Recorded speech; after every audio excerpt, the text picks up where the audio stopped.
On this video, I'm gonna talk about Dudley Moore film, very on his early days, a very old film called Bedazzled. So this was still in Great Britain, and the reason that I picked this film is actually because of Dudley Moore. Dudley Moore is he participated in one of my mother's favorite movies of all time, which is Arthur. If you haven't seen that, for sure, I recommend. It's Arthur. It's Dudley Moore and Liza Minnelli doing a partnership there. A very good comedy movie. But anyway, this movie, it's in Great Britain, so we get to see a bit of how the life was back then, especially at that part of the world. If you also haven't any familiarity with it, I obviously don't. I never been to to England or Great Britain, so so this was actually in that aspect alone. It's already kind of curious to watch and know how people dressed and what the places looked like and so on. So that's actually very enriching. But anyway, the movie itself, it has a 6.7 rating in IMDb. That's basically my main source that I use to select, which which films I'm gonna watch next and so on, especially the old ones. I like to go through the filmography of the director, of the actor, and that I think that's a good, actually a good method, for picking, especially when you see someone like participating in, like a huge successful movie, and then you get to see some of what kind of movie they did to get that role or to get that directing opportunity and so on. So sometimes you can find great hidden, like surprises, because I mean, for any professional to get an opportunity for a big successful movie, they probably have a good track record. So that's my main reasoning that I use it. So let's talk about the movie itself. So as I mentioned, it's an old movie. It's around 67, 1967. So it plays in England in the 60s. Very interesting to look at how the places were and so on, and the clothing and these kind of details. Anyway, the movie started off kind of like awful acting. I mean, not from Dudley Moore himself, because he's a really very good actor, but actually from Peter Cook. I was kind of like not liking it very much, and he was like dragging down the film. I mean, in a technical acting perspective. But anyway, later on it improved quite a bit. Even himself. I mean, I wasn't familiar with Peter Cook at all. It seems, by looking at the filmography, it seems that they did do many partnerships, and I mean, just from that alone, I suspect that he had some kind of talent. But in this movie, it actually showed, but not in the in the initial scenes. I mean, 15 minutes in, it's you almost kind of give up on watching, almost. But I never do that. It's very rare for me to stop in the middle of a movie and so on. But anyway, um, the plot is kind of like a simple, especially when you like think about movies that deal with the devil. And I mean, the basic plot is like, oh, okay, so I'm gonna trade my soul with to success and so on. But this had an interesting twist. It was kind of like wishes, and he was granted like seven wishes. So they actually split the movies into kind of like seven scenarios, so seven sketches. So this was, I think, the interesting part of the movie, how they organized, or how they split up, like very different kind of situations. So this was already a huge gain.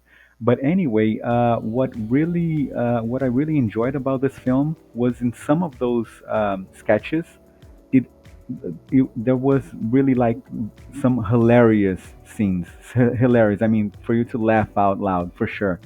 And these kind of like compensate the not only the simple plot, but compensate like the poor acting in the beginning. But later on, it actually picked up.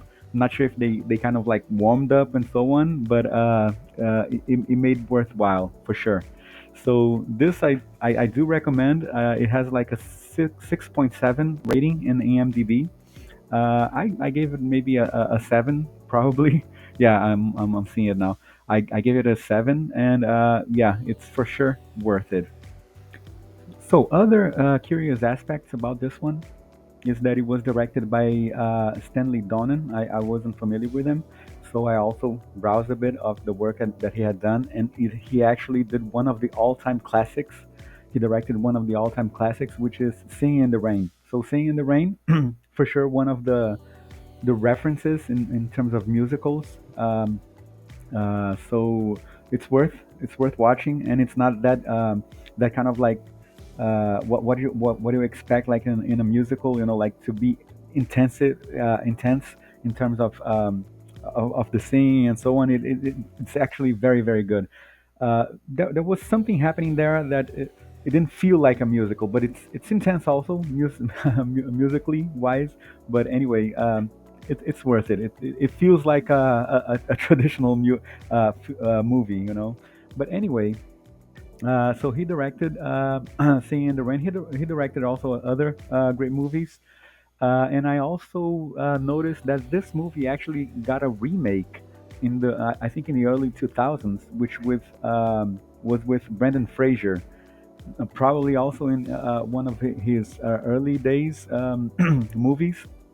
I didn't watch it. Maybe I'm gonna watch it. I'm not sure if I'm that interested in Brendan Fraser. I'm not such a fan, but maybe I'll give a chance just to see how it came out. You had a poor scoring in the IMDb website, but yeah, let's see. Maybe I'll give a chance.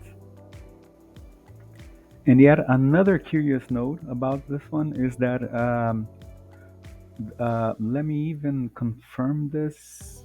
Uh, Writers, yeah, writers. Peter Cook and Dudley Moore. So Dudley Moore actually helped on writing, and then I also kind of browsed a bit of what he had written, and he did make a lot of partnership, not only in the acting part, but also in the writing. So actually, I even even gained more respect by my side for Dudley Moore, you know, because he's such a great actor, and I mean, knowing now that he also helped writing in the writing part, you know, and in the early movies at least. I'm not sure if the later movies he also helped on the writing, but you know, for when I see an artist that kind of like tries to do, you know, like more than one or two roles, you know, in the production and so on, I really respect that. I think it's great. Well, you can watch this one in an app. I found it in an app called Plex. I'm not sure how popular that is in the US or in Europe and so on, but it was like for free, so I don't think you're gonna have any problem on finding this one to watch. So the Plex it's probably an Android app because I have Fire Stick, so that's probably where you should try first. But it shouldn't be a problem to watch this one online. Well, that's it for this one. I hope you enjoyed it, and I hope also you also give a chance on this one. I think it's worth it. And hit the subscribe button. Stay tuned for the next one. And also I encourage anyone that also likes watching old movies, not only to send comments about, you know, like old flicks that we might be interested in, but also encouraging for you also to maybe maybe create your own channel and help the community grow that watches, you know, like old movies, since new movies aren't so great anymore. We haven't seen like so many many great movies coming out lately. So we need to kind of like search in the old movies, and there's a ton of stuff there out there to watch, and for sure we're gonna need help going through all that again. Thank you, everyone. See you later.